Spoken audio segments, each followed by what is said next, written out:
बीते कुछ दिनों से बिहार में एनडीए गठबंधन के साथ ही चिराग पासवान की बयानबाजी की वजह से बीजेपी और जेडीयू दोनों टेंशन में थी। हालांकि अब चिराग ने जो बात कही है उससे एनडीए के दूसरे साथियों को थोड़ी राहत मिलेगी।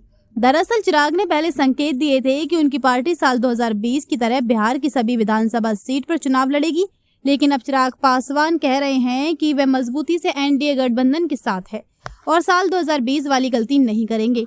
कहने का मतलब है कि चिराग गठबंधन में रहकर अपने उम्मीदवार मैदान में उतारेंगे। जाहिर सी बात है कि गठबंधन में सीटों का बंटवारा होगा तो चिराग को सीमित सीट मिलेंगी। अब ऐसे में बिहार की कई विधानसभा की सीटों के समीकरण उलझ जाएंगे और उम्मीदवार असमंजस की स्थिति में होंगे। ऐसी ही एक विधानसभा की सीट सिवान में होगी। इस सीट का नाम रघुनाथपुर है। रघुनाथपुर विधानसभा सीट से लगभग ये तय है कि महागठबंधन के उम्मीदवार ओसामा शहाब ही होंगे। इस बार राजद के वर्तमान विधायक हरिशंकर यादव भी ओसामा शहाब को जिताने के लिए जोर लगाने को तैयार है। इसके उलट एनडीए गठबंधन में कंफ्यूजन की स्थिति बन गई है। दरअसल एनडीए गठबंधन में लोजपा की ओर से रईस खान की दावेदारी है, तो बीजेपी से मनोज सिंह और जेडीयू से अजय सिंह चुनाव लड़ने की फिराक में है। कहने का मतलब है कि एनडीए गठबंधन में सभी प्रमुख पार्टियों के अपने उम्मीदवार हैं और खुद को चुनाव लड़ने वाला बताते हैं।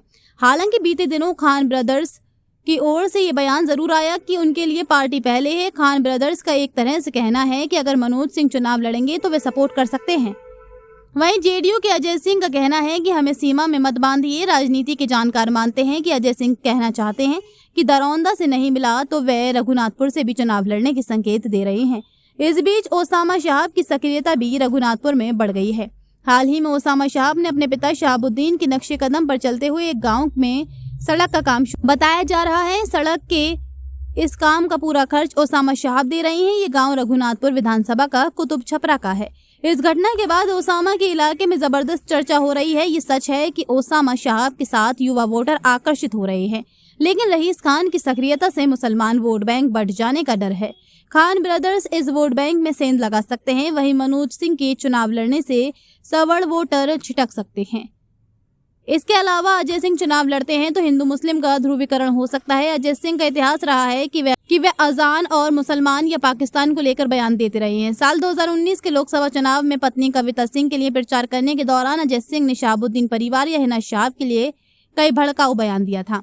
अब ये देखना होगा कि ओसामा के विरोध में एनडीए किसे उम्मीदवार बनाती है। बहरहाल एक बात तो तय है कि चिराग की लोजपा अब गठबंधन में ही रहकर चुनाव लड़ेगी। 2020 का इन लोगों ने अनुभव देखा कि भैया अगर एनडीए एकजुट ना रहे, आज जो राष्ट्रीय जनता दल जैसे दल अपने आप को सबसे बड़ा दल कहते हैं, भैया कैसे बड़ा दल बने? अगर उस वक्त भी 2020 में एनडीए एकजुट रहता जैसे आज है, कौन सी सीटें ये लोग जीते? उस सीटों को जीते ना जहां पे चिराग पासवान ने अकेले लड़ने का काम किया। उस वक्त भी यूनाइटेड एनडीए के तौर पे हम लोग चुनाव लड़ते तो ये लोग दहाई का आंकड़ा पार करते करते इनकी सांस फूलने लगती। तो आज भी ये लोग यही सपना देख रहे हैं कि एनडीए में किसी तरीके की दरार उत्पन्न हो जाए। इन्होंने जिनको मेरी बातों में बगावत दिखाई देती है, वो बगावत नहीं है, वो मेरी चिंताएं हैं, जो कि समय समय पर मैंने गठबंधन के भीतर रखकर इस बात को सुनिश्चित करने का प्रयास किया कि अगर बिहारियों की चिंताएं हैं तो उसको सम्मान दिया जाना चाहिए।